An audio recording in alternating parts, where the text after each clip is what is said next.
લા ભીખા આ સોમાં બે ચમ ઘર વચ્ચો વચ્ચ આડો પડ્યો લ્યા લે ખાઈને અડધી આડો પડ્યો તે ઘરનું વચ્ચો વચ્ચ આડો પડવાનો તારે તો એવું જ હોય ને તને મારું ઘર હોય તને પૂછવાનું હોય બધું ના ના એટલે નોકરી બોકરી વચ્ચે સેટિંગ કર્યા ને યાર નોકરી હા નોકરી તું કરતો તો ને નોકરી કરતો તો પણ ટાઈમસર પગાર નતો આવતો શેઠ લે હતો પણ મેં તો છોડી નાખીને મેં કીધું, એવી કહે નોકરી કરે ખાલી ખાલી આ તો એક ભાઈ પૂછતો તો ખરા કાલ હવે ઓ ભાઈ. રૂપિયા 2 રૂપિયા આપી આવવાનું ખાતું નહીં તે આ મારા કરતો યાર નહીં હું એ તારા નોકરી જતો નહીં એટલે પૈસા નહીં હતા યાર રૂપિયા હા હા ભાઈ હા બસ રાજી और अभी तो रुको क्लाइमैक्स अभी बाकी આ તો અમે તારા જેવો જ છે હોવા મારો ફોન આવ્યો એક્ટિંગ તો બી કરાયો તો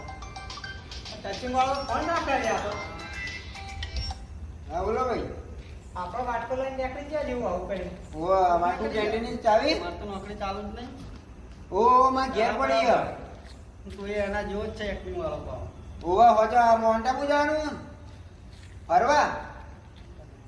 હા હા હોજા હું આવો આ ધંધે આવ્યો તો તું એવો હંગાત તારે કાલ મોન્ટા પૂનું મેલ પડી જાય એ લાલા હા ભાઈ કાલથી લઈ જજે તારા આઘાત મને હવે કાલથી લઈ જાય હેડો હાથ ના ભાત તો જબરું ગાલી રાખ્યો એટલે કોકને લાગવું જોઈએ ને કોઈને માગતો હોય કોકને એવું લાગે ને કે આ તો હાથ વાળો છે કે હાથ વાળો મને હાલ નહીં યાર મેં હાથ અંદર ગાલી દો તો મારે શું કરવું પડશે પૈસા લઈ લેવા જલ્દી કાલ લઈ લેજે આવશે ભીખ માંગવા તા મીંડા